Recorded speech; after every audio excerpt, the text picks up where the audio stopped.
সরকার পশ্চিমবঙ্গ সরকারকে সেন্সাসের কাজ শুরু করতে বলেছিল, কিন্তু যে কোনো কারণে বিগত সরকার সেটা টাইমলি শুরু করেন।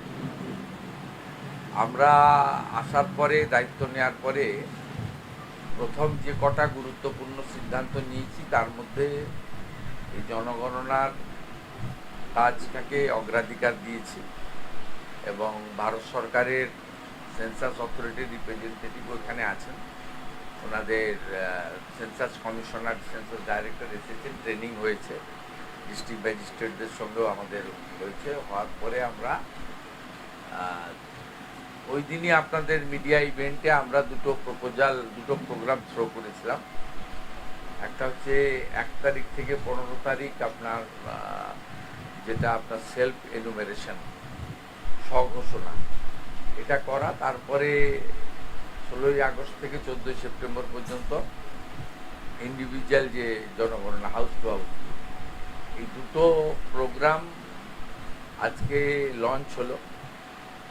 এবং সেন্সাস অথরিটি যারা আছেন এখানকার, তারা গভর্নরকে, আমাকে এবং যারা কনস্টিটিউশনাল ফাংশনারিজ আছে তাদেরকে অ্যাপ্রোচ করেছিলেন, যাতে আমরা একটা ইভেন্ট করে, ছোট্ট ইভেন্ট করে এটাকে করি, যাতে পাবলিকের মধ্যে, জনগণের মধ্যে এটা একটা মেসেজ যায়।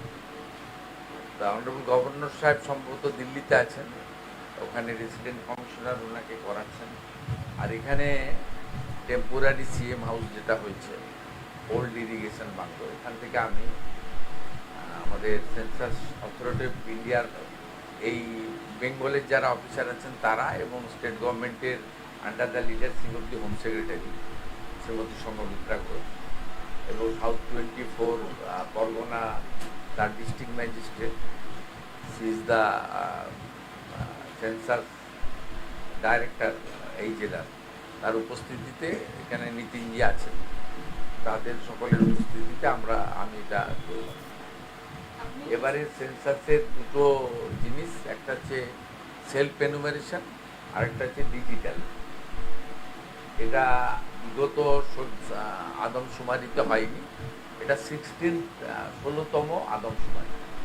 যাদের নাম এখনো পর্যন্ত এই নির্বাচন কমিশনের যারা লিস্টে আছে, যারা এখনো চূড়ান্ত হয়নি, যে প্রায় 25, তারা কি এই সেন্সাসের মধ্যে আসতে পারবে? এটাও গাইডলাইন ক্লিয়ার আছে, আন্ডার কনসিডারেশন আছে, কিন্তু আপনাদের মনে হয় প্রথমত এএসডি তো আপনারা জানেন, তাদের তো প্রায় 60 লাখের কাছাকাছি যারা মৃত বা ইত্যাদি, তারা কোনো ক্লেম করেনি। সেকেন্ড হচ্ছে অ্যাডজুডিকেট যারা হয়েছিল তাদের মধ্যে কিছু নাম অল্প স্বল্প ভোটের আগে উঠেছে, সুপ্রিম কোর্টের ডাইরেকশন অনুযায়ী।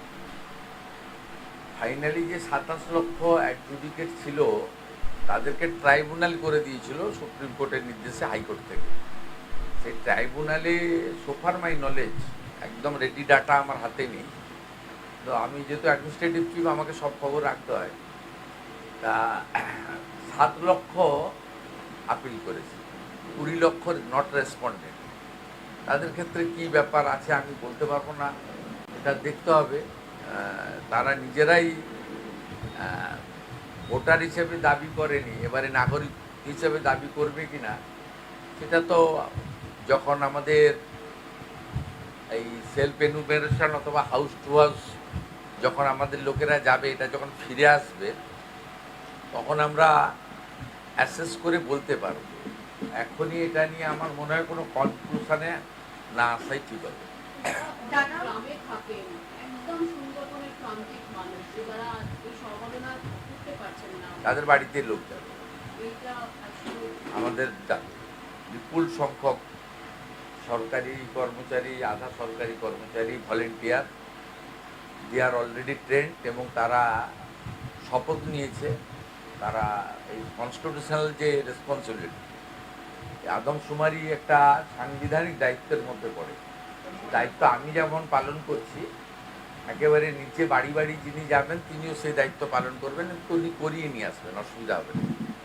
दादा, आज से जो शुरू हुआ है सेंसस की प्रक्रिया, इस प्रक्रिया के दौरान राज्य सरकार ने कोई सा मैकेनिज्म या सिस्टम रखा है जहाँ पर जो लोग रजिस्टर करेंगे उनके क्रेडेंशियल वेरीफाई किए जाएंगे कि मतलब वो बंगाल के नागरिक है यानी फोर्ज देखिए, राज्य सरकार अलग से कुछ नहीं करेगा। सेंसस अथॉरिटी ऑफ इंडिया का जो गाइडलाइन है, जो डायरेक्शन है, उसको अमल करना राज्य सरकार का फर्ज बनता है। It's a constitutional responsibility. We are performing it as per the direction and guideline frame by the census authority of India. ये पूरा देश में हो रहा है, नॉट ओनली वेस्ट बंगाल। इसलिए वेस्ट बंगाल सरकार अलग से कुछ नहीं करेगा। আর একটা সেটা হচ্ছে আপনি বলার সময় বলছিলেন যে উন্নয়নের সঙ্গে এটা একটা যুক্ত, মানে এই সেন্সাসের সাথে উন্নয়নের সম্পর্কটা কোথায়, মানে কিভাবে, মানে এই যে ভাগ হওয়া। আপনি নাগরিক হলেই তো উন্নয়নের সুযোগ পাবেন। আপনি যদি দেশের নাগরিক না হন, আপনি সোশ্যাল ওয়েলফেয়ার স্কিম থেকে শুরু করে আপনি সব কিছুই, এমপ্লয়মেন্ট থেকে শুরু করে ভ্যাকসিনেশন থেকে শুরু করে, তো ভারতবর্ষে তো নাগরিকদের জন্যই দায়বদ্ধতা কেন্দ্র এবং রাজ্য সরকারের। তাই একটা পরিচ্ছন্ন আদমশুমারি অর্থাৎ নাগরিক তালিকা এলে সরকারেরও পক্ষে কার জন্য কী বিষয় দরকার সেটা পেয়ে যাবে। এবারের ফর্মে আপনি দেখবেন ইন ডিটেলস রয়েছে, যেটা আগের আদমশুমারিগুলোতে অতটা ডিটেলস ছিল না।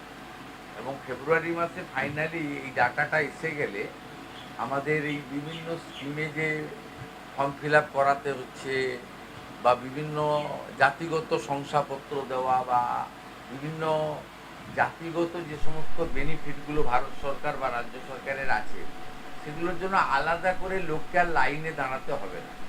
এটা একটা অত্যন্ত পার্মানেন্ট একটা রেকর্ড আমাদের তৈরি হয়ে যাবে, যেটা দিয়ে আমরা আগামী দিনে আমাদের দেশ এবং প্রদেশকে এগিয়ে নিয়ে যেতে পারব।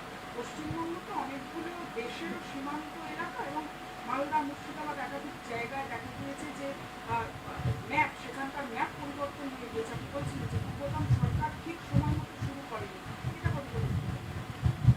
না, এর সঙ্গে ডেমোগ্রাফি চেঞ্জের কোনো সম্পর্ক নেই। ভারতীয় অভারতীয় সম্পর্ক রয়েছে। আপনি যেটা ইঙ্গিত করছেন অনুপ্রবেশকারীদের নিয়ে, এক্ষেত্রে ভারত সরকারের স্ট্যান্ড খুব ক্লিয়ার, এবং যেটা মুখ্যমন্ত্রীরও স্ট্যান্ড খুব ক্লিয়ার। সেটা হচ্ছে দু ধরনের লোক পার্শ্ববর্তী দেশ অর্থাৎ বাংলাদেশ থেকে এখানে এসেছে। একটা অবৈধ অনুপ্রবেশকারী, তারা এই দেশে বা এই রাজ্যে থাকবেন না, প্রক্রিয়ার মধ্য দিয়ে ফেরানো হচ্ছে, সংখ্যাটা কম। আগামী দিনে চিহ্নিত করে তাদেরকে ফেরত পাঠানো হবে সতর্কতার সঙ্গে এবং যাচাই বাছাই করে, যাতে বীরভূমে যে একটি ত্রুটি ঘটেছিল আগের সরকারের সময়ে, পরে দেখবেন ভারতীয় তাকে পাঠিয়ে দেওয়া হয়েছিল বাংলাদেশ। আমাদেরও লক্ষ্য রাখতে হবে যাতে একজনও ভারতীয় যাতে এটার অসুবিধায় না পড়ে। আবার যারা অনুপ্রবেশকারী তাদেরকে যেতে হবে, তারা এখানে থাকবে না, তাদেরকে আমরা খাওয়াতে পারবো না, তাদের রাখতে পারবো না, পরিষ্কার কথা। কিন্তু এখানে দু রকমের বিষয় রয়েছে। এক দল হচ্ছে অনুপ্রবেশকারী, আরেক দল হচ্ছে শরণার্থী। এবং সিটিজেনশিপ অ্যামেন্ডমেন্ট অ্যাক্টের আওতায় যে সমস্ত আমাদের কমিউনিটিগুলোর কথা বলা আছে, হিন্দু, শিখ, খ্রিস্টান, জৈন, পার্সি, বুদ্ধিস্ট, তারা কিন্তু অবৈধ অনুপ্রবেশকারীর পর্যায়ে পড়ে না, তারা শরণার্থীর পর্যায়ে পড়ে। এক্ষেত্রে ভারত সরকারের 2019-এর যে আইন, 2024-এর যে রুল, তাতে খুব পরিষ্কার বলা আছে যে সিটিজেনশিপ অ্যামেন্ডমেন্টের আওতায় এরা শরণার্থী।